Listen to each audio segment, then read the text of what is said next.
قال، آپ نے عرض کی، رب اشرح لی صدری، اے میرے رب تو میرے سینے کو کھول دے، ویسر لی امری، اور میرے معاملے کو میرے لیے آسان کر دے، واحلل عقدۃ من لسانی، اور میری زبان کی گرے کھول دے، یفقہوا قولی، تاکہ وہ میری بات سمجھ سکے۔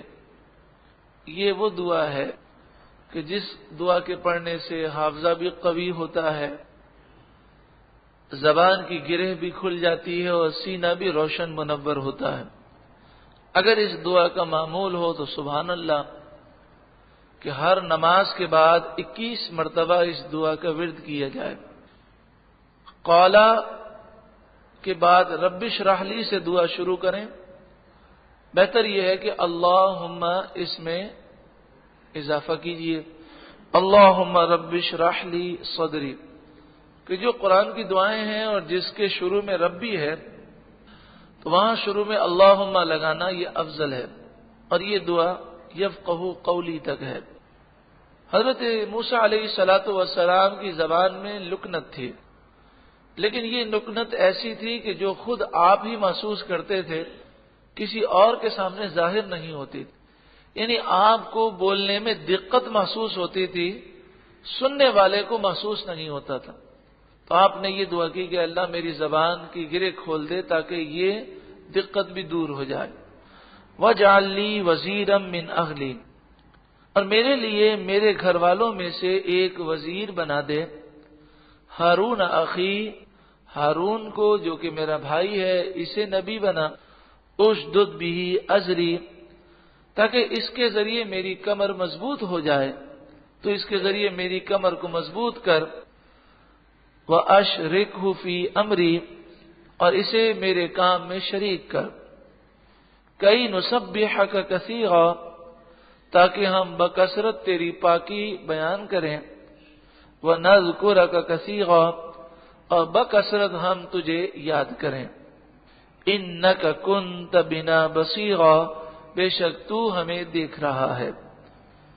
قَالَ قَدْ أُوتِيتَ سُؤْلَكَ يَا مُوسَىٰ، اللہ نے فرمایا موسیٰ آپ نے جو مانگا آپ کو وہ دیا گیا، آپ کی دعائیں قبول ہوئیں۔ وَلَقَدْ مَنَنَّا عَلَيْكَ مَرَّةً أُخْرَىٰ، بے شک ہم نے آپ پر ایک بار اور احسان فرمایا، اِذْ أَوْحَيْنَا إِلَىٰ أُمِّكَ، جب ہم نے آپ کی ماں کے دل میں یہ بات ڈالی، ماں یوحا، جو بات دل میں ڈالی گئی۔ جب آپ کی ماں کا دل بے چین ہوا اور چاروں طرف فرعون کے جاسوس گھوم رہے تھے کہ کوئی بھی بچہ اگر پیدا ہوتا ہے تو اسے قتل کر دیا جائے، حضرت موسیٰ علیہ السلام چھوٹے ہیں، آپ کی والدہ پریشان ہے کہ کہیں میرے بچے کو یہ قتل نہ کر دیں۔ واقعہ تو آپ کی نظر میں ہے کہ پہلے تو ایک دائی کو مقرر کیا گیا، لیکن دائی نے باہر جا کر یہ کہا کہ میں نے بچے کو قتل کر دیا، اور اس نے قتل نہیں کیا، کیونکہ جب اس نے موسیٰ علیہ السلام کو دیکھا تو آپ کی آنکھوں میں وہ کشش تھی کہ جو آپ کو ایک دفعہ دیکھ لیتا تو وہ آپ کو قتل نہیں کر سکتا تھا، آپ پر حملہ نہیں کر سکتا تھا۔ پھر چند مہینوں تک آپ اپنی ماں کی گود میں رکھے، کسی کو خبر نہ لگی، لیکن پھر آپ کی ماں کے دل میں یہ خوف پیدا ہوا تو اللہ تعالیٰ نے الہام کیا، ان اقضی فیہ فی التابوت، تو اس بچے کو صندوق میں رکھ دے، فقضی فیہ فی الیم، پھر اسے دریا میں ڈال دے،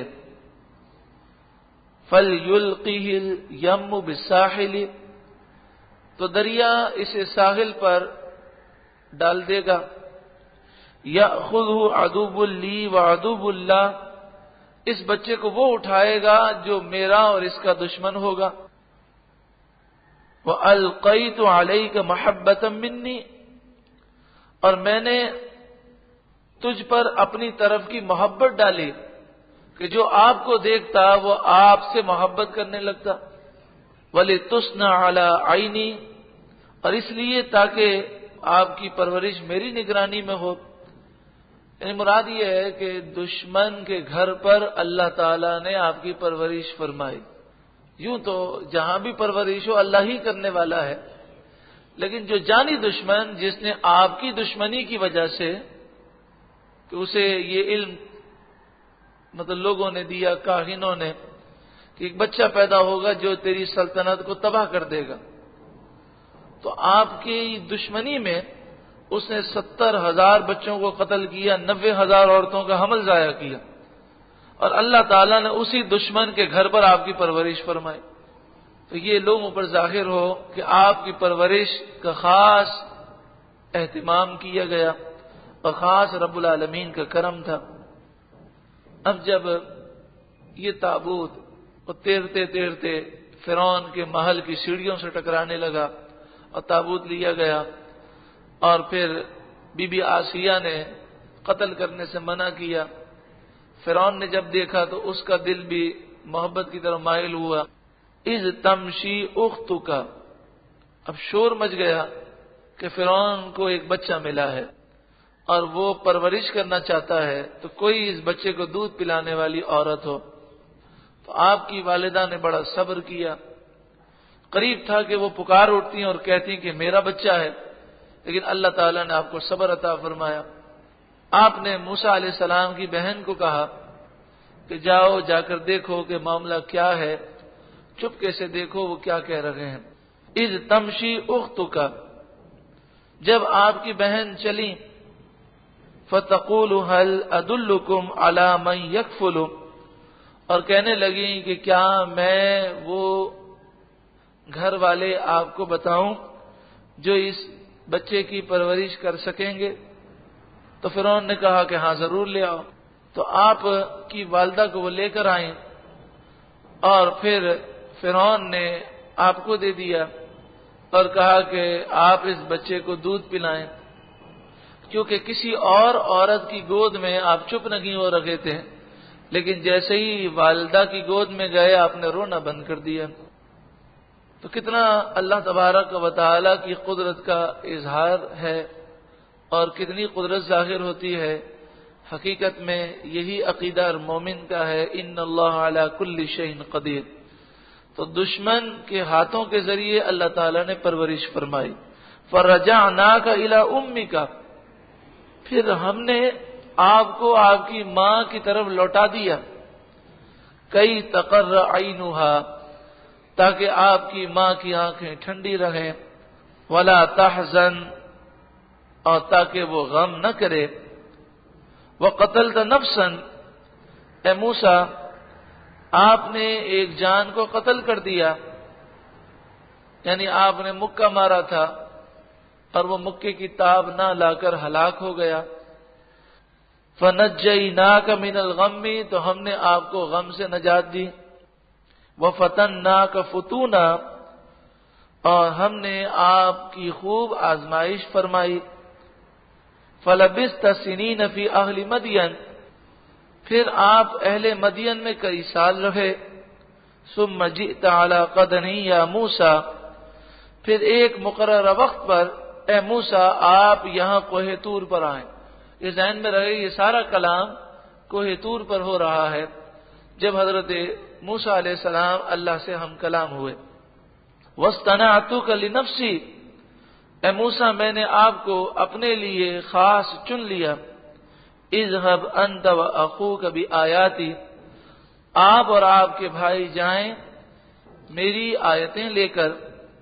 ولا تنیا فی ذکری، اور میری یاد میں ہرگز آپ سستی نہ کریں.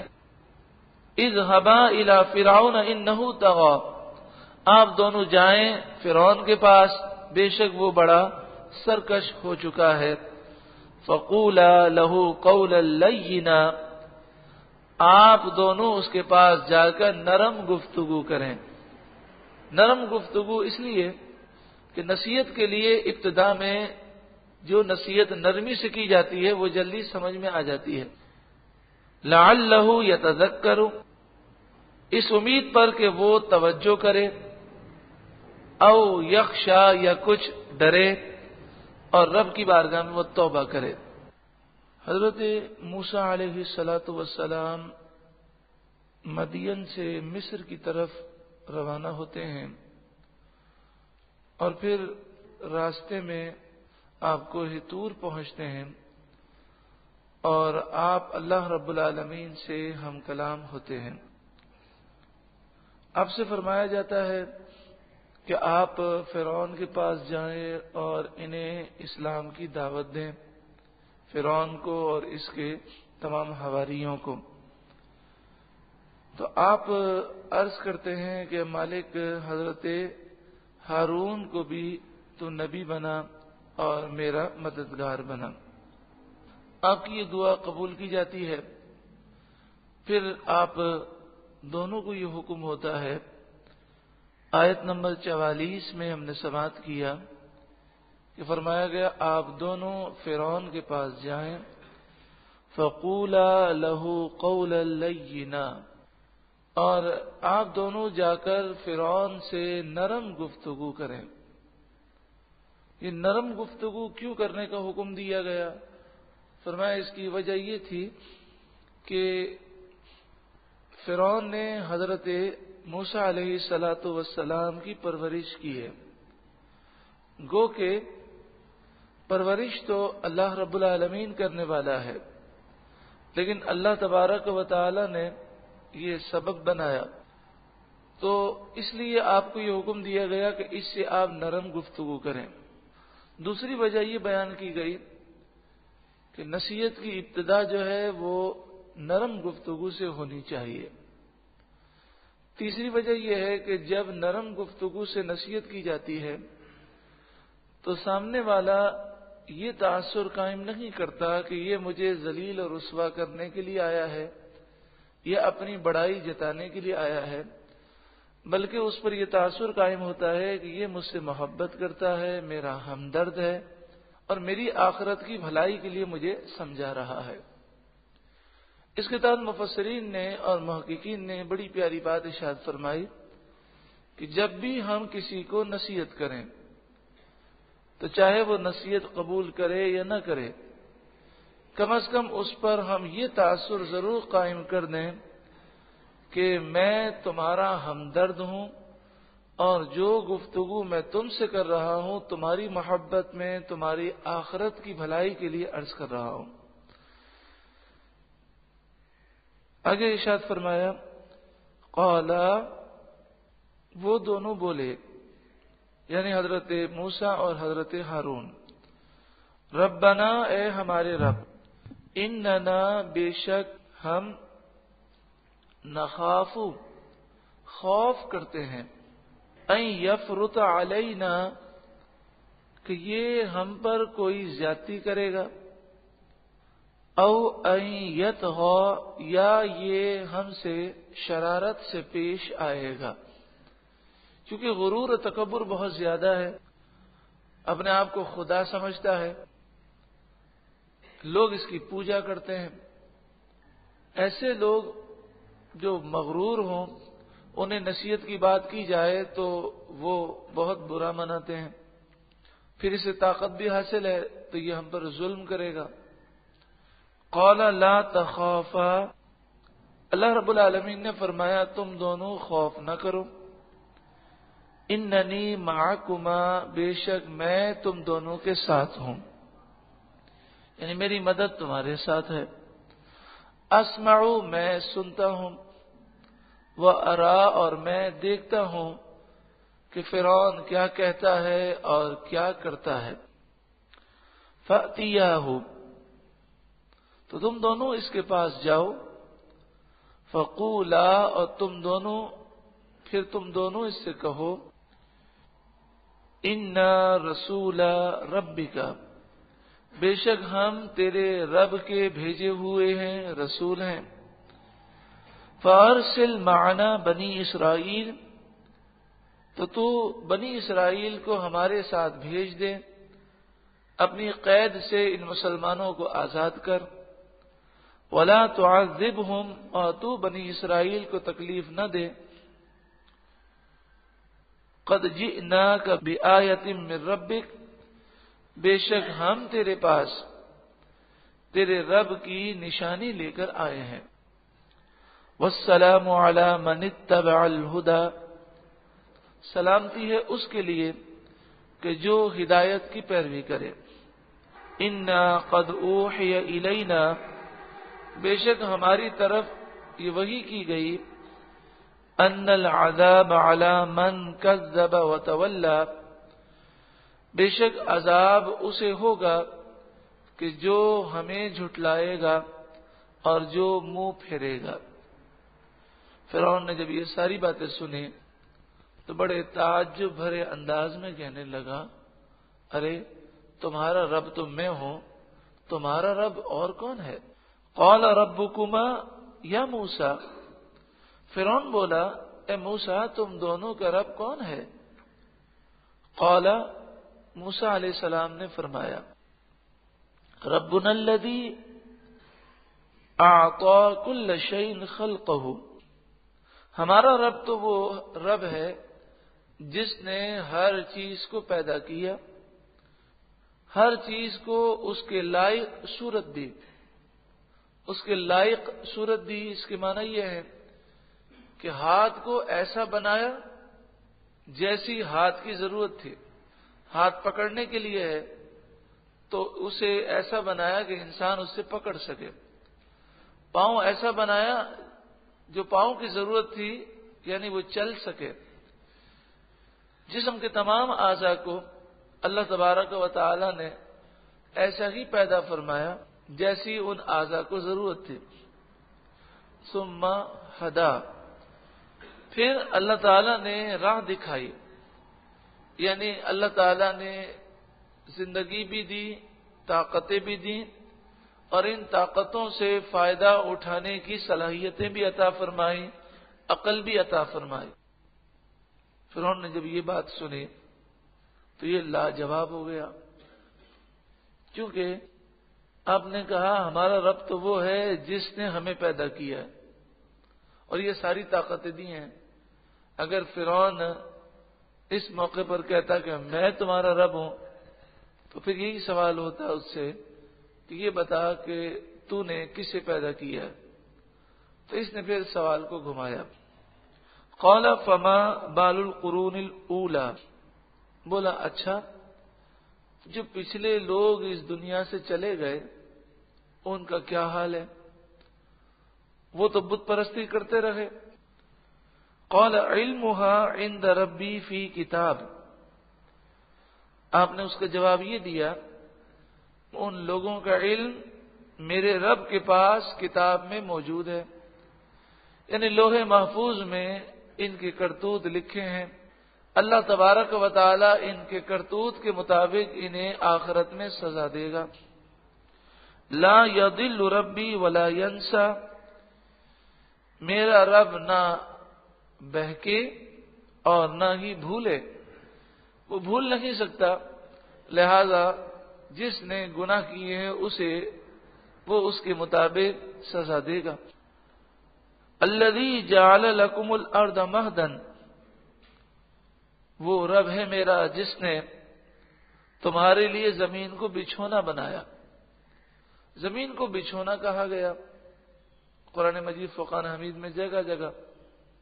بچھونا وہ جگہ ہوتی جس پر انسان سوتا ہے، اور جب انسان سوتا ہے تو سوتے وقت وہ کوشش یہ کرتا ہے کہ اس کا بچھونا آرام دہ ہو تاکہ وہ اطمینان سے نیند کر سکے۔ تو زمین کو اللہ تعالیٰ نے بچھونا بنایا، ہمارے آرام کی تمام اشیاء اللہ تعالیٰ نے اس زمین میں پیدا فرمائے، جیسی زمین ہمارے لیے ہونی چاہیے ایسی ہی پیدا فرمائے۔ وَسَلَكَ لَكُمْ فِيهَا سُبُلًا، اور اللہ نے تمہارے لیے اس زمین میں راہیں رکھی، ایسی راہیں جو چلتی راہیں ہیں، یعنی زمین میں راستے بنائے، چاہے پہاڑی علاقہ ہو اس میں بھی راستے موجود ہیں تمہارے گزرنے کے لیے۔ وَأَنزَلَ مِنَ السَّمَاءِ مَاءً، اور اللہ نے آسمان سے پانی نازل کیا۔